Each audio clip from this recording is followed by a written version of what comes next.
Kannur Cherupuzha പാടിച്ചാലിൽ Congress CPIM പ്രവർത്തകർ തമ്മിൽ വാക്കേറ്റവും സംഘർഷവും. ഇന്നലെ ED റെയ്ഡിൽ പ്രതിഷേധിച്ച് CPIM നടത്തിയ പ്രകടനത്തിനിടെ കോൺഗ്രസിന്റെ കൊടിയും ബോർഡുകളും വ്യാപകമായി നശിപ്പിച്ചിരുന്നു. ഇതിൽ പ്രതിഷേധിച്ച് കോൺഗ്രസ് നടത്തിയ പ്രതിഷേധ പ്രകടനം CPIM തടയാൻ ശ്രമിച്ചതാണ് സംഘർഷത്തിന് കാരണമായത്. അജീഷ് ജയകുമാർ വിവരങ്ങളുമായി ചേരുന്നുണ്ട്.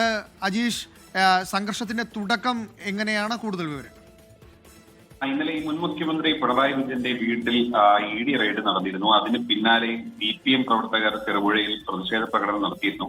ഈ പ്രതിഷേധ പ്രകടനത്തിനിടയിൽ അവിടെ ഉണ്ടായിരുന്ന കോൺഗ്രസ് സ്ഥാപിച്ച ഫ്ലെക്സ് ബോർഡുകളും കൊടിതോരണങ്ങളൊക്കെ വ്യാപകമായി നശിപ്പിക്കപ്പെട്ടിരുന്നു. ഇതിന് പിന്നാലെയാണ് കോൺഗ്രസ് പ്രവർത്തകർ പ്രതിഷേധ പ്രകടനം നടത്തിയത്.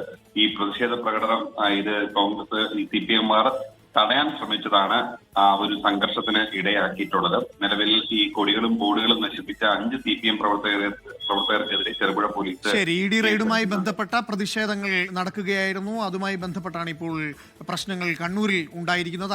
അജീഷ് ജയകുമാറാണ് വിവരങ്ങൾ നൽകിയത്.